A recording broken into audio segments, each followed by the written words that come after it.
তো সেই দিনকে লুকটা ছিল পূজা সুন্দরীর কিছুটা এই রকম, জাস্ট গ্লোটা দেখো, এটাকে বলে বেবি হওয়ার গ্লো। তো সেই লাগছে যাকে বলে আর কি। আর তারপরে আমরাও এখানে খেতে বসে গেছি, বাদ বাকি লোকজনকে খাইয়ে দাইয়ে। তো প্রথমে হচ্ছে লেবু, তারপরে হচ্ছে আলু ভাজা। আর সত্যি কথা বলতে ওই ডাল, আলু ভাজা আর লেবু থাকলে আর কী বা চাওয়ার থাকতে পারে। তো তারপরে যাই হোক একটু শাক ভাজা। আর এরপরে আমি আবার বলছি চাইবো আর দিও না, মানে অনেক কিছু হয়ে গেছে ভাই।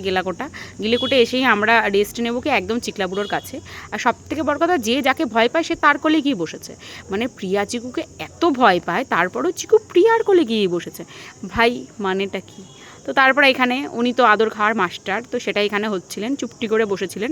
আর সবথেকে বড় কথা, চিকু আমাদের সাথে রিলস করে গাইস, রিলস করে, জাস্ট ভাবো তোমরা। আর দেখছো প্রিয়ার কোলে তো ঘুমিয়েই পড়েছে, মানে ও তো এরকমই। আর আমরা যখনই যাই ও এমনিও আমাদের কাছে ছুটে ছুটে চলে আসে, মানে এটা হয়ই। তো যাই হোক ভাই, অনেক হয়েছে, অনেকক্ষণ ছিলাম, টাটা ফাটা হয়ে গেছে ভাই। আর জিনিসপত্র লোটা কম্বল গুটিয়ে তোমরা দেখতেই পাচ্ছ। তো এই সব করতে করতে সন্ধে হয়ে গেছিলো ভাই বাড়ি আসতে আসতে। তো বাঙালির আর কি, ছোলায় চাল পড়ে গেছে মানেই কি, এবার ভাই চলো টাটা।